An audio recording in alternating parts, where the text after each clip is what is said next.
పెద్దలు గౌరవనీయులు మన ముఖ్యమంత్రి గారు నారా చంద్రబాబు నాయుడు గారు, అలాగే మీ అందరికీ తెలిసిన వ్యక్తి,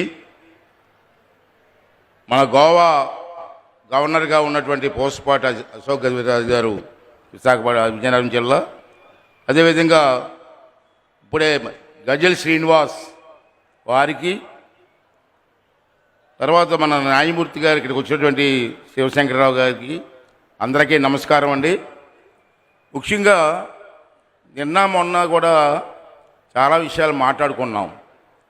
మళ్ళీ అదే విషయాలు చెప్పకుండా కొన్ని కొత్త విషయాలు ముఖ్యమంత్రి గారు మన సమక్షంలో ఉన్నారు కాబట్టి నిన్న మొన్న చాలామంది మాట్లాడారు ఈ డయాస్ మీద. దాంట్లో కొన్ని ముఖ్యమైనటువంటి కార్యక్రమాలు మనం రాసుకుని ముఖ్యమంత్రి గారి దృష్టికి తీసుకువెళ్తే రేపు ముఖ్యమంత్రి గారు దాన్ని అమలు చేయడానికి దక్కడే అవకాశం వస్తుంది. కాబట్టి సార్ ఆ విషయాలు మాత్రం తమ దృష్టికి తీసుకొస్తానని చెప్పి ఈ సందర్భంలో మనం చేస్తున్నాను సార్. మరి అదేవిధంగా ఇక్కడ ఉండే పెద్దలందరికీ, ఈరోజు ఈ సమావేశానికి వచ్చే మీ అందరికీ కూడా నా నమస్కారాలు. ప్రెస్ వారు అందరికీ కూడా.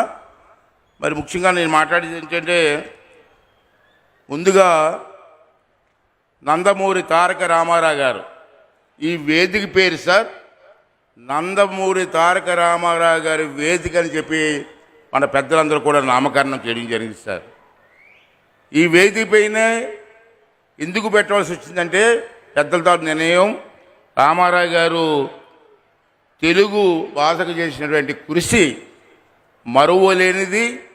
అసలు తెలుగువాడి గురించి ప్రపంచానికి చెప్పిన వ్యక్తి నందమూరి తారక రామారావు గారు అని చెప్పి ఈ సందర్భంలో మీ అందరికీ మనం చేస్తున్నాను. అది అనేక సందర్భాల్లో తెలుగు మాట్లాడుతూ ఉంటే, ఆ రోజు మా వయసు 25 సంవత్సరాల వయసులో వారు రాజకీయాలకు వచ్చారు.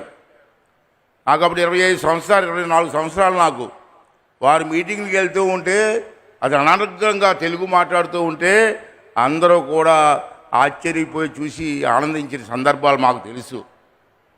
అతను తెలుగుదేశం పార్టీ పేరు కూడా, ఒక రాజకీయ పార్టీ పేరు కూడా తెలుగుదేశం పార్టీ అని పెట్టేటువంటి మహానుభావుడు నందమూరి తారక రామారావు గారు చెప్పి ఈ సందర్భం మనం చేస్తాను.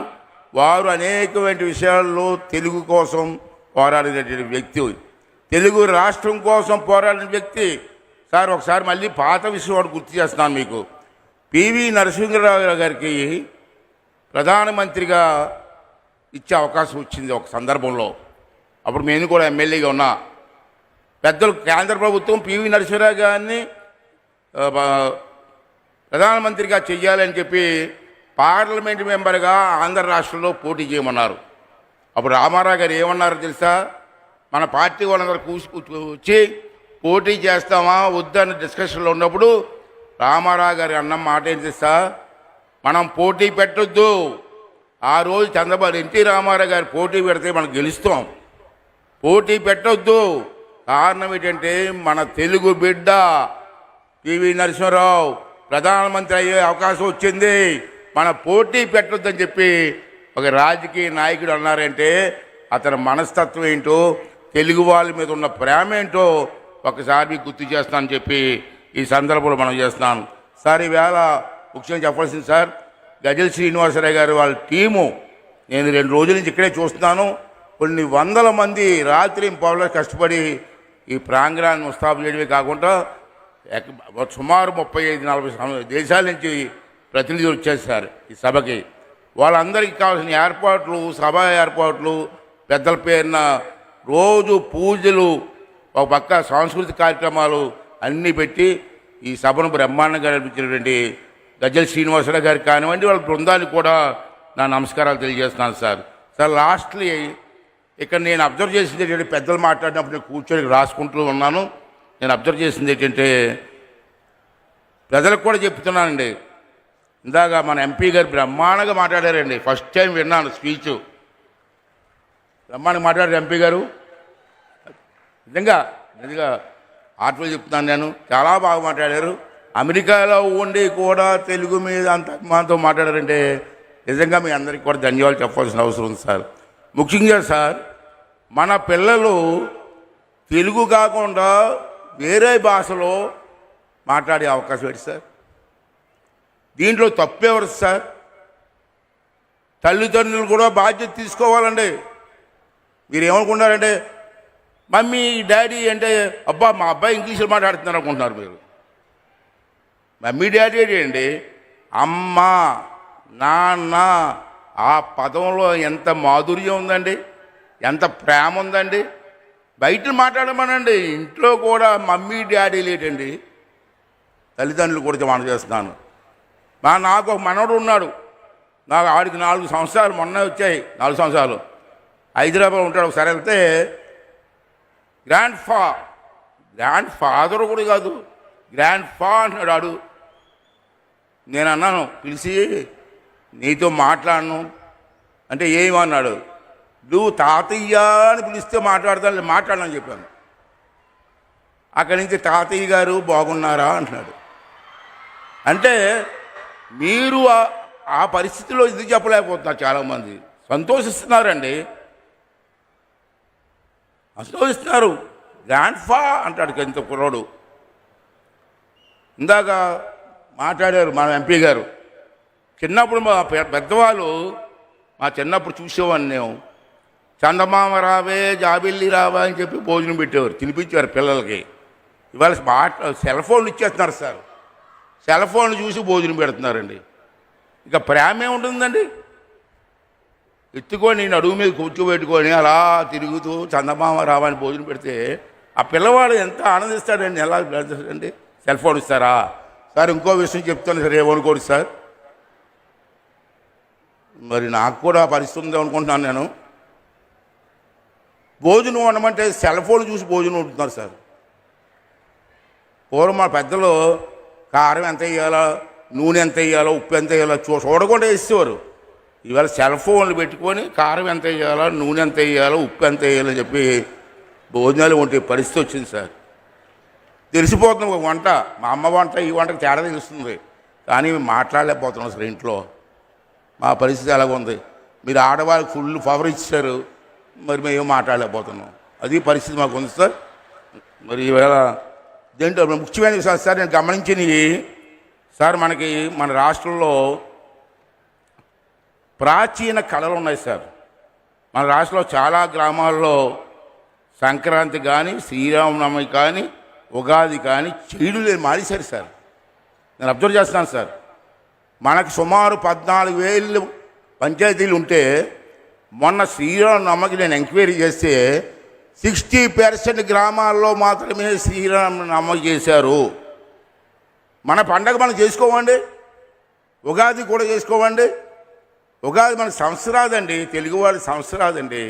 ఉగాది ఎవరు పట్టించుకోవట్లేదు గ్రామాల్లో. మనందరం కూడా చెయ్యకపోతే సంస్కృతి ఏమైపోతుందండి.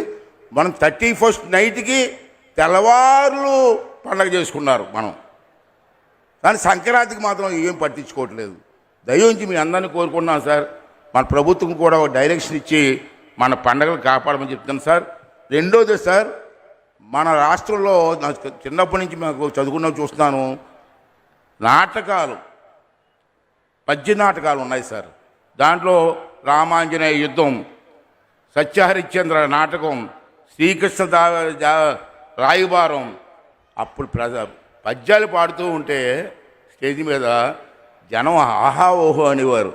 ఈవేళ ఎక్కడ కనపడలేదు సార్, ఎక్కడా కనపడలేదు సార్. డ్యాన్స్ బేబీ డ్యాన్సులు ఇవే కనపడుతున్నాయి, ఈ పద్యాలు నాటకాలు కనపడలేదు సార్. దాన్ని మళ్ళీ మీరు జీవం పోయవలసిన అవసరం ఉంది.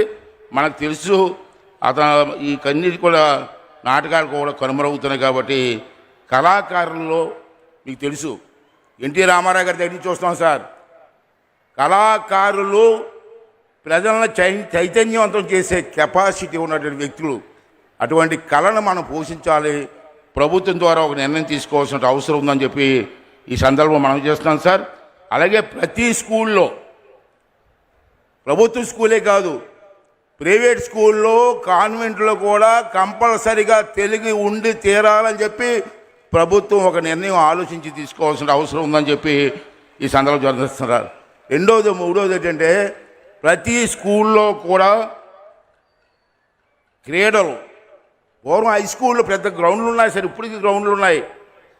క్రీడలు, యోగా, ఎన్సిసి, అదేవిధంగా రెడ్ క్రాస్ అనే సంస్థలు ఉన్నాయి. అవన్నీ ప్రవేశపెట్టి మన పిల్లలకి ట్రైనింగ్ ఇస్తే బాగుంటుందని చెప్పి నేను మీకు మనవి చేస్తున్నాను సార్. మరొక ముఖ్యమైన విషయం ఏంటంటే రాష్ట్రంలో ఉన్నటువంటి అన్ని స్కూల్లో కూడా చెప్పాను సార్ తెలుగు సబ్జెక్ట్ ఉండాలని. అలాగే ఇంకో విషయం ఏంటంటే మనకి నిన్న హరిశ్చంద్ర సార్ పేరేం పేరండి, గుమ్మడి గోపాలకృష్ణ గారు ఉన్నారు సార్. నిన్న హరిశ్చంద్ర సార్ ఇదే స్టేజ్ మీద ఏం గాయకులు సార్, పెద్ద నటుడు సార్. నేను కోరేది ఏంటంటే ఆల్రెడీ అతనికి పదవి ఇచ్చారు, మీరు చెప్పారు, అతను సంతోషంగా చెప్పాను నేను.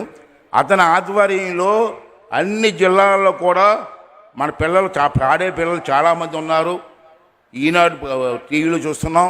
ఆ పిల్లలకు కానీ పద్య నాటకాల మీద ట్రైనింగ్ ఇస్తే వాళ్ళు ప్రతి ఊర్లో ఈ కార్యక్రమం చేసే అవకాశం ఉంటుందని చెప్పి ఈ సందర్భంలో మనం చేస్తూ, మరి అమరావతి పాట ఉంది సార్. విశాఖపట్నంలో మన స్కూల్ ఫంక్షన్కి వెళ్ళాను. ఆ స్కూల్ ఫంక్షన్లో యాపిల్ స్కూల్ అని ఉంది సార్. వాళ్ళు అమరావతి పాటల మీద అరగంట 100 మంది పిల్లలు డ్యాన్స్ చేశారు సార్. బ్రహ్మాండంగా చేశారు సార్. అటువంటి కార్యక్రమాలు చేస్తే బాగుంటుందని చెప్పి మనం చేస్తూ, దీని మీద కొంచెం దీని మీద మీరు కొంచెం శ్రద్ధ వహించండి. చేస్తారని నమ్మకం మాకు ఉంది, చేస్తారని కోరుకుంటూ సెలవు తీసుకున్నాను సార్. Thank you sir. కొంచెం ఎక్కువ మాట్లాడాను, ఏమనుకోండి సార్.